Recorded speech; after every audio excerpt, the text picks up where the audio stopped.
Good afternoon, everybody, and welcome for our second town hall meeting. And I'd like to ask Bruce if he'd open us in prayer, if he would, please. Thank you very much, Len. So good to see everybody here today. If you'd please just sort of bow your head and let us place ourselves in the presence of God. Lord God, we know that wherever two or three are gathered, you are in our midst, and we have many more than two or three here today. As we make our way through the book of Ruth in our Sunday lessons, we're reminded that you act in our lives sometimes in ways that we miss because it's so soft and it's so subtle and not dramatic. We ask that as Ruth and all of the characters of that book heard your voice and those around them, that you keep our ears open to each other as we gather today. Let us hear your voice, your blessing for us with each other as we gather as your community, your people of faith here at Hope Lutheran Church. And as always, Lord, we pray to you in the name of your precious Son, our Lord Jesus Christ. Amen.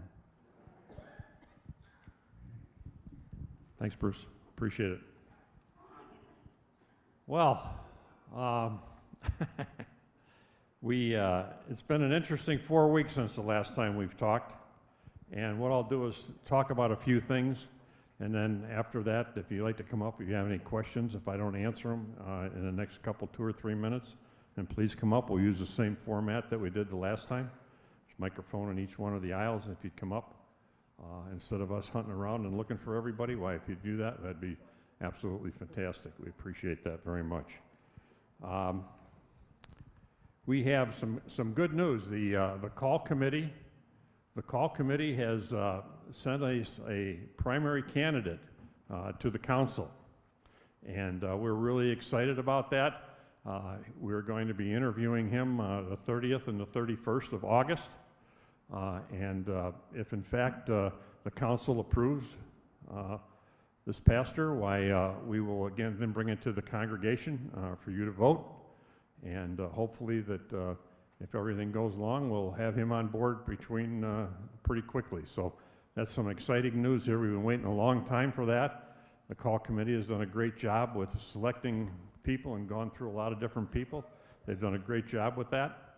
And they think, and as they passed it on to us, to the council, that this is the candidate that they'd like to see be part of our church here. So that's good news. We've had some contact with the villages. Boy, I should have been a lawyer, I'll tell you that. What has happened is that they have sent us a contract, and myself and Bob Odell have gone over the contract, mostly Bob, and changed some wordings and some things that they left out and that we needed to have changed. So we were in the process of doing that, and as we were doing that, our lawyer went on a 3-week vacation. So I didn't want Brian Hudson, the lawyer for the villages that we've been working with, didn't want him to think that we had forgotten about him, so I sent him an email, and he answered my email and says that I'm on vacation, and when I get back, I'm going on a business trip for a week. So nothing has really changed since the last time we've talked with regards to the contract or anything like that with the third site. So stay tuned. As soon as we know something, why, we will obviously tell you folks about it, because our philosophy here with the council is to have an open forum, be very transparent, and let everybody know exactly what's going on as quickly as we can. Some of the questions, Lake Weir, I don't know if a lot of you have been out there. I was out there this morning and worshiped. What a nice little church that is. There's 72 people out there worshiped this morning. There was 90 last week. The choir, some of the folks from the choir came out there and sang just a beautiful song, a couple of them. There was 90 people there. So when we took it over, they were running from 20 to 24 people.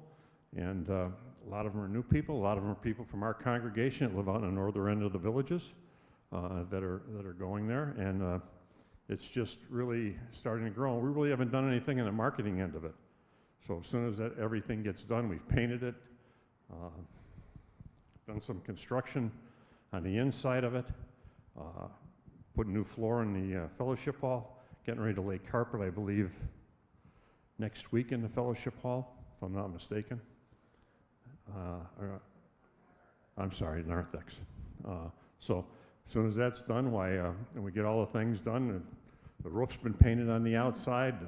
Had a bunch of landscapers there last week that helped put rock down and tear out all the weeds and trim the bushes. And thank you to the guys from House of Hope. They were out there. There were 16 of them out there. I don't think we could have done it without them. They did a terrific job. They were out there all day in that heat. And really, the place really, really looks nice. The signs have been ordered, so things are on its way. We're just waiting for that tank for the water so we can start drinking the water that's out there for some reason. I don't know. But so that's going really well.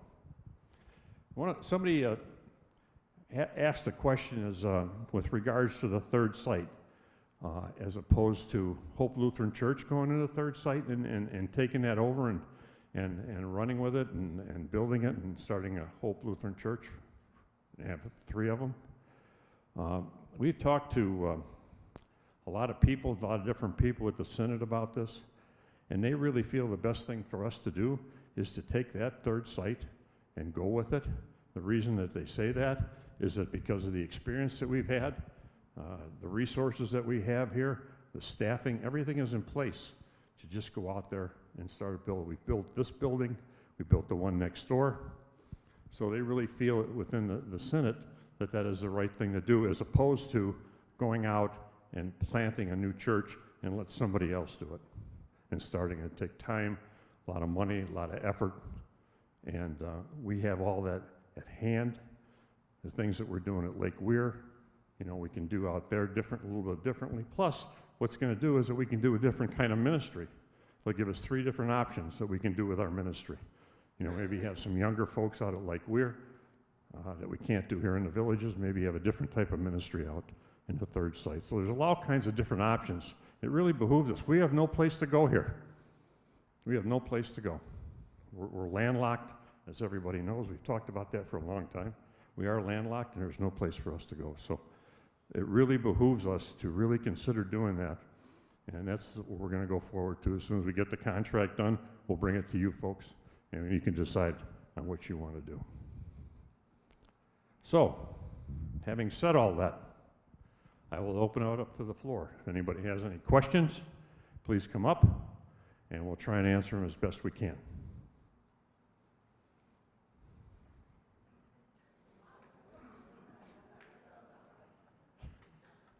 This has got to be the shortest meeting on record. Would you come up to the microphone, please?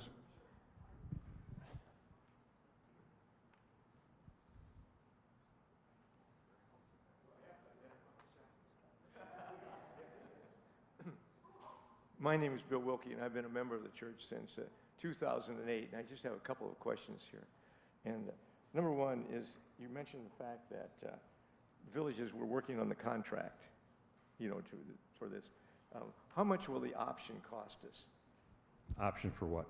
Option we will have to execute with the villages to reserve that tract for a year. 0. Okay.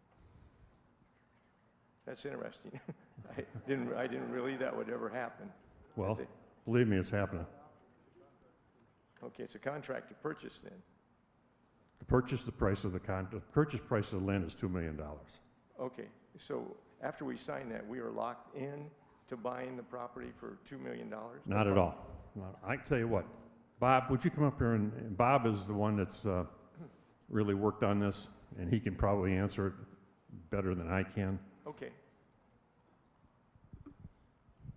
The contract that we're working on really has 3 contingencies for us. Number one, there's going to be a due diligence period in which we do environmental, soil analysis, and anything else we want to do on the land. And if during that period of time, whatever we find is not acceptable to us, we can cancel the contract. That's number one. There's a second contingency in the contract, which requires us to obtain congregational approval. So I think they're going to give us 90 days after the contract is signed to get congregational approval. If we do not get congregational approval, then we can cancel the contract. Same thing with the due diligence period. Right now, the due diligence period in the proposed contract is 4 months. We would like to see it 6 months to get all the testing done. But if the testing is not acceptable to us for any reason, we can cancel the contract. The third contingency has to do with financing. We have 1 year to obtain financing, either through a loan, fundraising, selling House of Hope property, whatever the alternatives are. And if at the end of 1 year, we determine we do not have acceptable financing and we do not want to proceed because of that, we have a right to cancel the contract. Okay. And to answer your question about the cost to us, when we sign the contract, no money is put down. After the end of the due diligence period, and we say we will proceed because all the test results came back okay, we have to deposit $10,000. If we exercise our option not to continue because of financing, we get the $10,000 back. So Lynn is correct, really it cost us nothing. I have a question while you're still there, Bob. Relative to the overall cost that we're talking about, raising the money, would that include cost of the land for $2 million? And would it also include one of a church? Well, the $2 million is just for the land itself. Okay, so that's all we're talking about. That's all we're talking about at this point in time. Yeah, so we're not making a decision whether or not to build a new church there at that time? No. So we'd have it, if we decide not to, we'd have a $2 million piece of land. That's correct. We would have the ability to sell it or do whatever we want with it. Okay. May I ask one more question, Lynn? The next question I had, we keep talking about the Senate, and the Senate saying, hey, this sounds really, really great. And obviously it would, because it would be another church. Has the Senate ever done any studies relative to building 3 churches or having 3 churches by one entity? Because that's what we would be, one entity, right? Correct. So Correct. Has the Senate ever done any figures to say this is indeed feasible based upon the population that we have, i.e. the age of our population? And so as we're drawing more and more away from the age group here, and we are getting older, believe it or not. So I know that comes as a shock to everybody, but that's a good thing. So, and then that's this final question. Here's the pastor, and he'll say, No. Where did you come from? Bushnell. And then the last question is, if the pastor, I'm glad he's here, we can stretch our executive talent so far. And we have a pastor here who I know is like Superman, can leap tall buildings at a single bound. But at the same time, we need to be cognizant of him and the staffing that we have to have and the additional staffing, because we can't run our senior pastor into the ground here on this. So, no, I'm deadly serious on that. Well, you know what? We talk about that on a regular basis. In fact, I said to Pastor Mark, we had 2 candidates that were talking about that they really liked, 2 of them, and I said, well, let's hire them both. Mm-hmm. I mean, that's really what we should. See, Mark? Wasn't the right person. Yeah, exactly. There you go. So, yeah, we're very cognizant of the fact, and no, we don't want to run them ragged, because that's not a good thing either, but we have a lot of talent within this congregation on the executive level that knows what to do and help Mark. He's handling the worship end of it and what you see here without a snag. And when we get to third site, and we're talking something that's going to happen, 2 or 3 years down the road before we start putting a shovel in the ground maybe 2 years. I'm not sure what the date is. But we really realize we got Bruce coming on board. We got this primary candidate that we're going to be talking to, and probably maybe even another pastor, because we're growing. Now, as far as the synod is concerned, I don't think that there's another church, and I could be wrong, if there's another church that has more than one location. But I'm going to tell you, Yes. it's becoming a thing that's happening more and more, because as these little churches, you know, it's kind of like the same thing we had with Lake Weir. You know, when they start, you know, having not enough people there to support it, the bigger churches are coming in and putting them under their fold. So it's getting to be more and more of a thing that you're going to see. You know, so So the answer to that is no, they have not done a study in this area for that, and they're unlikely to. We can do that. They're not going to do that for themselves. There are numerous churches that are multiple site throughout the ELCA. One of the best ones, there's several, some up in places like Colorado as well, but one of the best ones is Christ Lutheran Churches. They actually changed their name to multiple instead of churches, and that's up in Charlotte, North Carolina. So there's several places like that that do a good job. I've already talked to their lead pastor. I was at a conference with him, had breakfast, dialogued a lot about how they do it. He and some of the other pastors do multiple sites. I was picking their brains saying, what do you wish you had known before you got into this, because you want to avoid some of the problems and snags they hit. They're all doing different models. The most common model is a model more like what we're looking at, where you have sites, you have a multiplicity of pastors. Some churches stream their pastor in, like you have live music and everything else, and when it comes time for the sermon, it's just on the screen. There's an empty pulpit. That wouldn't work here. But there are churches that do that model. I don't think that's not a feasible model for us. So there are a lot of churches that have done it that we could look at and see how they do. I think the Village is a very unique place, though. I mean, our demographic and how we're put together is different than all the places they are. There isn't a church down that part. So, you know, taking in a small church, as Lynn said, that's what a lot of places have done. This is about planting a brand new congregation as a part of this. And there are a lot of churches that have done satellites into an outlying area. Like usually it's a suburb. You know, a new suburb grows, they put a church there.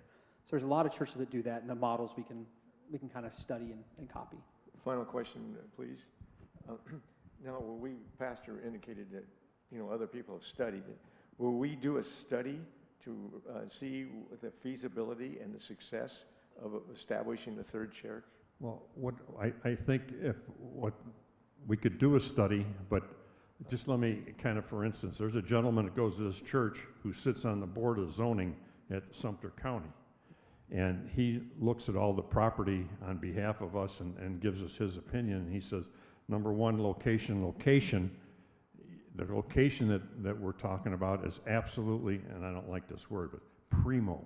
I mean, it's going to be the best location within that. We also have another person that goes to this church that sits on the CDD board out in Finney, and she's telling us that they cannot build the houses fast enough.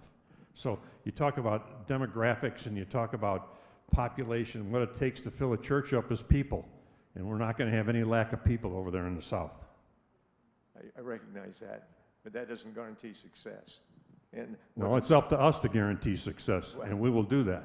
okay, I'm sorry, I don't mean to discuss an argumentative mode with you, but you described the people here in the villages, and obviously they're reciting facts, but I guess I'm trying to say an unbiased view of whether or not there are sufficient people here of a Lutheran type of people that would cause us to not fail, because I want us to go forward, but what I'm also saying is let us go forward with some degree of discretion and some degree of Sure. where we aren't sitting down and fooling ourselves. So I would say we're not fooling ourselves, and I would say part of the answer to that is I don't know there's enough Lutherans to make another Lutheran church. How many of you are Lutheran in your background? How many of you aren't? That's the growing, right there, that's the growing demographic of Hope Lutheran Church currently. Mm-hmm. It's people that are not traditionally Lutheran. Brand loyalty is not what it used to be for churches. I was just at the Episcopal Church this morning. They're doing a thank you for us for all the things we've done to help this little church down in Bushnell. And I was talking to people there, and there was a bunch of Baptists. And you think we're high church, I'm just saying. No, we're not after this morning. My knees are still sore from all the kneeling and standing. It was filled with Baptists and Catholics and Episcopalians and Lutherans. It was amazing. And you could tell who the Baptists were because they all said y'all the entire time. It was great. But the reality is, no, there are church people, and again, I said this at the last meeting we had, I'm more interested in the people who are not affiliated with church being a focus for our congregation, because it's what we're supposed to be doing. Okay. Thank you very much for this somewhat spirited discussion. Thanks. Yeah. Gary, in answer to one of your questions about the synod being behind this or being for this, since I serve on synod council and I just came back from a 2-day retreat, the synod is very excited about Hope Lutheran having a third site. And they are behind it 100%. And they're really excited about what we're doing here, what we're doing at Lake Weir, and the possibility of us doing a third site. So because we have systems in place, that's the best kind of way for them to get on board and see us do church together. Thank you, Val.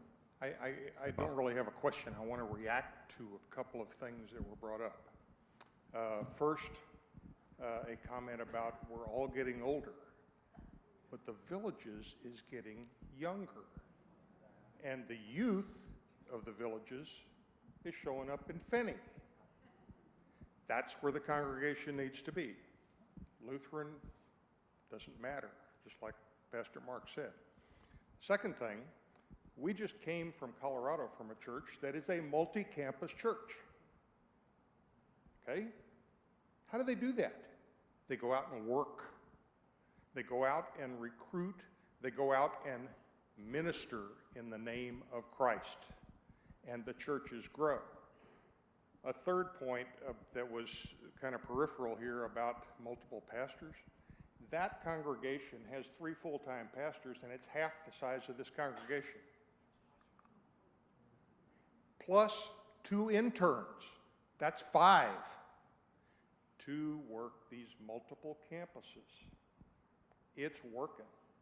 Fairfax, Virginia, one of the interns from that church went to Fairfax, opened 2 enormous, is in charge of 2 enormous congregations in Fairfax, Virginia. 4 pastors and 2 interns. That's what it takes. It takes investment of people.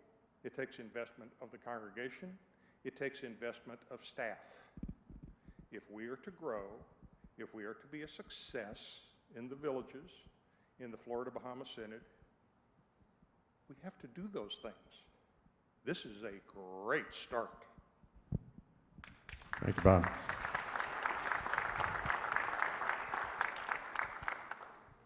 Just an update on that well at Lake Weir. In 2 weeks, we should have a delivery date, and there's a 350-gallon tank that we didn't get at Lowe's or Home Depot. We had to order it. That'll be in, and then when they get installed, we have an inspection to go through, and then Bob and Jim will go out and make sure that Sumter County, or Marion County, and the DEP from the state gives us the okay. Then we can remove the water bottles in the church. And the new site does not have a well. You can either get it from Wildwood or the Villages, so we don't have to worry about it. Just turn the faucet on and the water comes out. You don't have to worry about anything. So we're in good shape there. So a couple more weeks and we'll be able to put it in. We should be okay. That's great news. Thank you. Are we still going to use John Rowan's rec center for the services during that interim? Absolutely.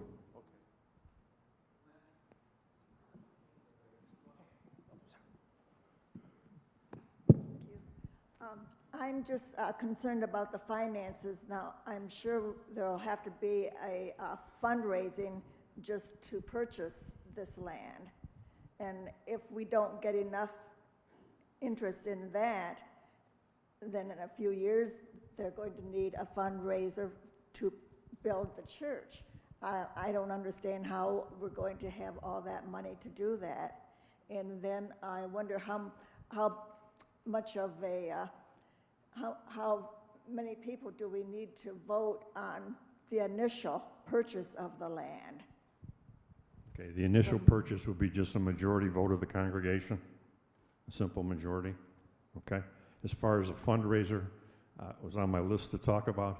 We have been interviewing a bunch of fundraisers, and the one we've decided to go with, in fact, Pastor Mark and myself have a meeting with them tomorrow morning, is called the Timothy Group. And our Timothy Group is a fundraising group out of Grand Rapids, Michigan, okay, with an office in Orlando, but our representative lives here in the Villages.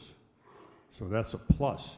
Plus, they only deal with churches and nonprofits. That's the only thing that they work with. The gal that we're working with, like I said, lives here in the Villages. We're going to be meeting with her tomorrow. But what really, one of the things that, other than that they just deal with basically churches, is that we don't have to fly them in every time we want to talk to them. You know, she lives right here, and you have to pay all their expenses when they start coming in and staying in hotels and fielding meals and all those kinds of things. So, and she's very, very capable gal. So we are in conversation with them with regards to fundraiser, because we're going to have a fundraiser, obviously. Right. Well, the last time that we had a fundraiser was that for when we did the new building, and the gentleman last time said that their goal was 3 million, and they only got 1 million. And I'm just thinking, if that happens again, where are we going to get the money? Or if they go ahead with the project, regardless of how much is pledged. Was that did we use, I don't recall, was that a professional fundraiser, or did we try to do it ourselves? It was, We tried to do that ourselves, I believe, if I'm not mistaken. And that's what these people do. They show us how, they help us, they explain everything on what needs to be done, and they quite honestly will tell you. They will honestly tell you that, you know, there's no way that you're going to be able to do it before we really get into it. And that's the neat part about it is they'll say, no, you don't have the base or the funding to do this. And my suggestion is, their suggestion to us would be, you know, I think maybe you should take a second look at that. So our first fundraiser would be for the purchase of the property. Purchase of the And property, that so is correct. If we don't get enough pledges, will we go ahead with it? What depends Well, that's something that on the vote also. We'd have to determine that. Okay. The congregation would be the one to vote on that.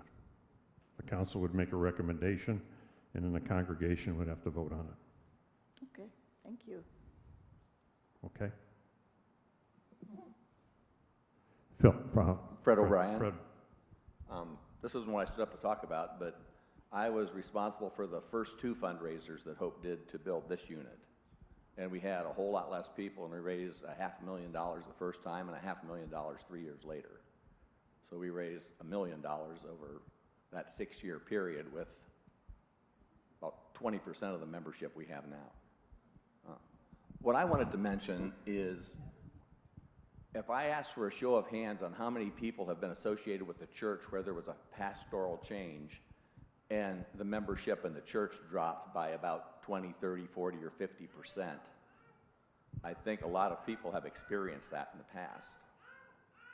We avoided that because Pastor Barry had wisdom and foresight and helped direct us to Mark, which I'm very thankful for. But this church also, back in 2004, decided that there was a lot of growth in the south part of the Villages and we should start Rock of Ages.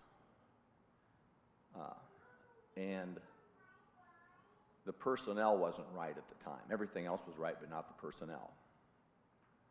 And I think that we're getting the cart before the horse if we say we're going to have a church and then find a pastor for it. I think it's very important that we find the dynamic person that can go out there and start a congregation and grow it. If you have the right person, $2 million is nothing.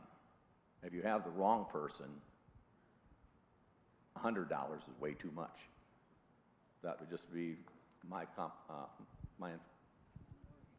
for the council to consider. Thank you.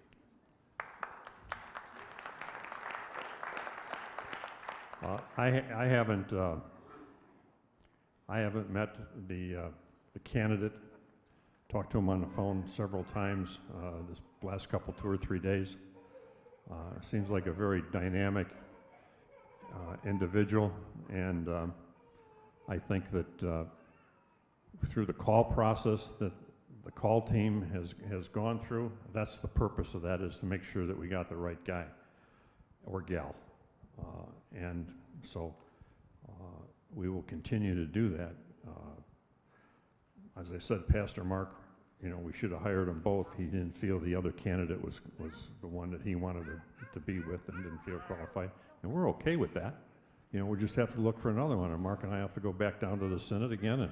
And Mark has some other ideas that he brought forth that are pretty interesting. So we just have to go back down to the Synod and say, you know, we need another one. And we will do that. And I agree with you. We do need to have a staff before we're going to, but you know, we're talking about a year, 2 years down the road. So we got a great staff now, and it can continue to be a great staff to be part of this team, or otherwise we won't hire them. Rohan is another place that'll help with the finances of this place. We start our services down there. As soon as we sign the contract, we can put the wheels in motion to go to Rohan Rec Center and start holding services down there. I can tell you that right now, the Methodists out at Eisenhower worship 600 people on a Sunday. 600 people. Trinity Lutheran, I opened a service out at Harbor Chase, I believe, on Powell Road. The first Sunday they were there, they had 100 people come in. There are no churches down there. There are no churches down there. So it's a great opportunity that we need to seize. And we will do that. Yes, ma'am.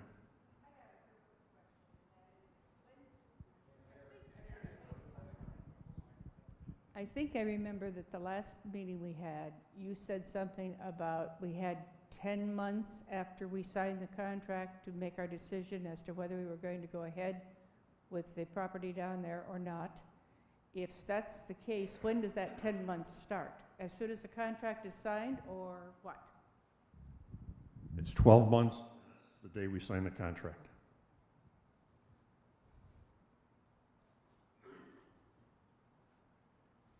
Lynn.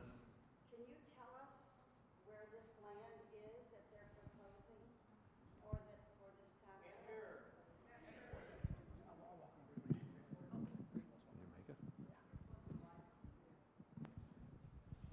I was asking if we could be told where this land is that we're now talking about. It's, I believe that sign is out here in the, it's out by the front desk out there, and there's a little star where the land is, and basically, Lynn, if you take Morris Road and you just keep going on Morris Road, when you cross 44, it becomes 468. And right before you go over the turnpike, if you look to the right, it's back in there. Now, isn't that the land we were originally Yes. talking about? Yes. Same land? Same land. Okay, thank Yep. you. Uh-huh. Does anybody else have any questions? Sorry, excuse me, guys. Have we discussed with the, Frank Cook, have we discussed with the villagers the chance or the idea of producing a cart path across, because there doesn't appear to be one on the map in there, a cart path to south of the turnpike? There will be a cart path that goes over, it's either a cart path or a tunnel. I'm not sure which it is. It's a bridge. A bridge that's going to go over 44, and basically it's going to let out right by our church. If you go to the left, you go towards 468. If you go to the right, you go to Hope Lutheran Church. I'm not sure if the map does or not. But there is going to be a bridge that goes over 44, and when you get off the bridge, you go to the left, you go to 468, you go to the right, you go to Hope Lutheran Church. It's like, I want to say 500 or 1,000 feet maybe to the right.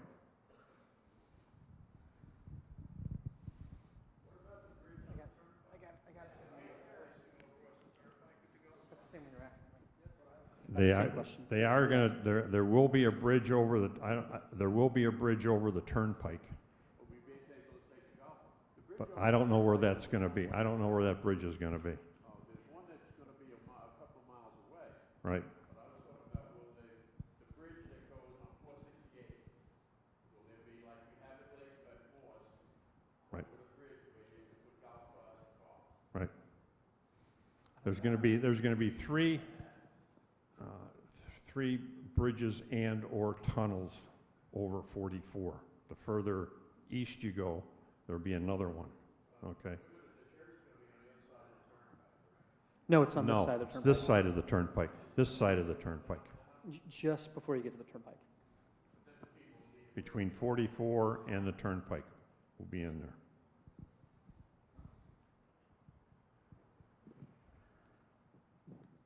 How far is the property from Grace Tabernacle on 468? I would say 5 or 6 miles. It's, if you go, you don't think it's that far? No, Grace Tabernacles is on the, Grace Tabernacles, the church, just before you get to the turnpike on the left. Yeah. We're just past that on the right. Yeah. We're pretty close. Grace Tabernacle's on the other side of the turnpike. No, it's on our side. It's on our side of the turnpike. It's on our side of the turnpike? Yep. It's on the, it's on the left-hand side. If you're going south, it's on your left-hand side just before you get to the turnpike. Okay.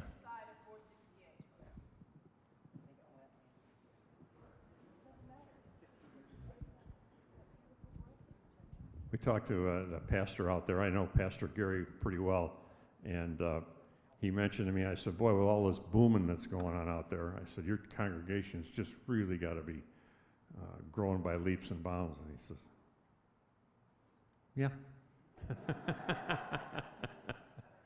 And they're a different kind of worship service out there. So. The $2 million, will that be actually build ready, or will we have to do other utility type work? The only thing we might have to do, and we're still under negotiation with them, is put a cart path from where the bridge is to our property. But we're still negotiating with that. Which bridge? The one over 44 or the one over the turnpike? 44. It's about 500 feet.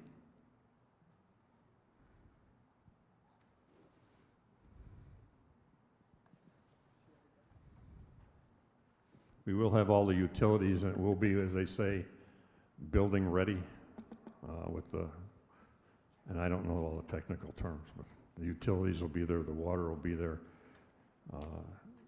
the dirt will be there. It'll be even. So, Lynn.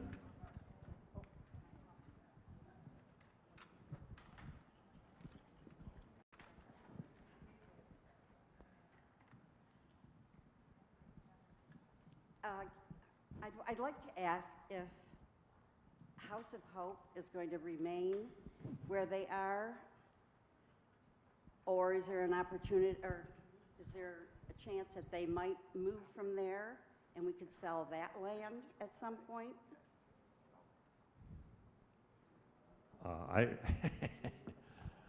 I really don't know what's going on much with the House of Hope anymore, since I'm not on the board anymore. Then I can only tell you that I would call on Pat Odell, who sits on the board of House of Hope, that she can probably answer that question better than I can. Thank you.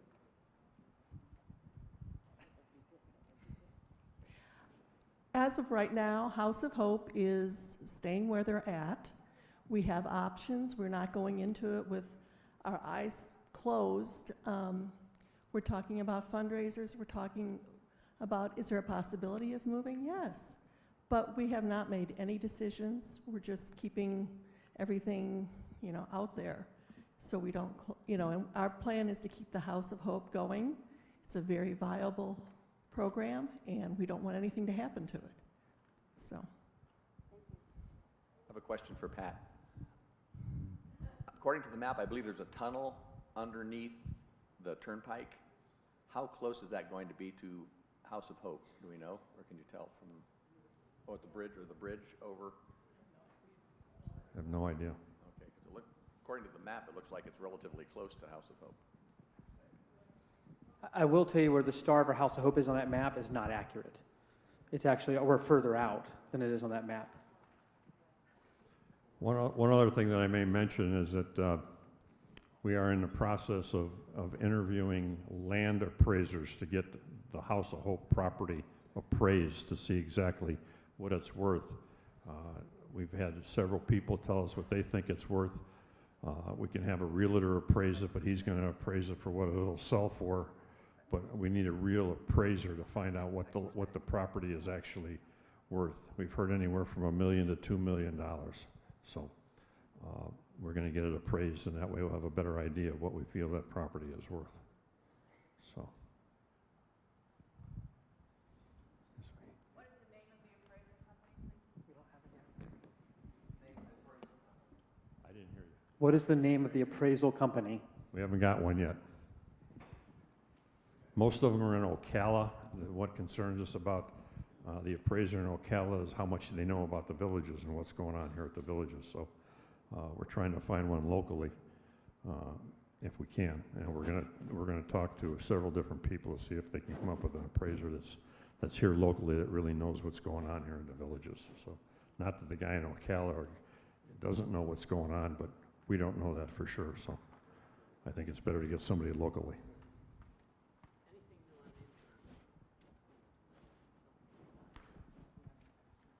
Anybody else?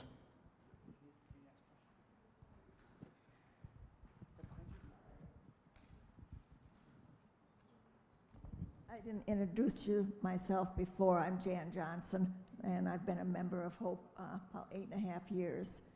I just wondered, what is the reason that they are talking about selling the place where the Men of Hope are?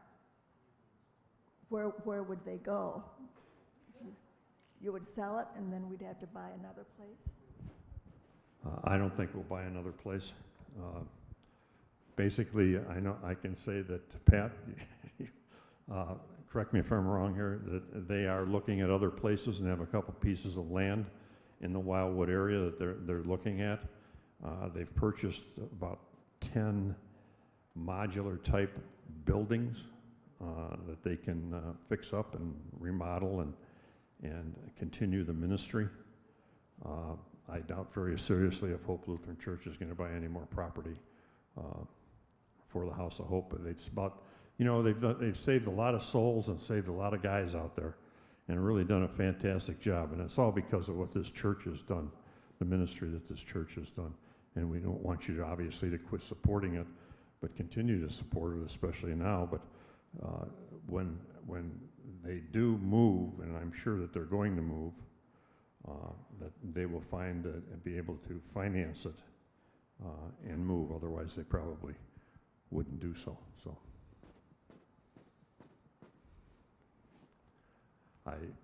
that's just my opinion.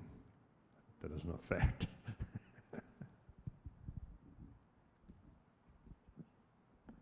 Anybody else?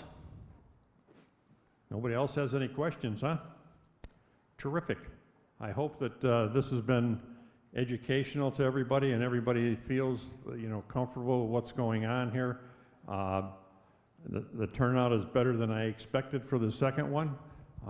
We'll probably, I don't know what the date is, but we'll let you know for the one that we have in September. We'll probably have a lot more news for you as to what's going on with regards to the third site and a lot of other things that are happening here with the church and exciting things that are going on. I can't thank you all enough for taking the time out of your day to be here with us today so we can tell you and keep you aware of the growth and the many opportunities and the exciting place to be here at Hope Lutheran Church. So thank you very much.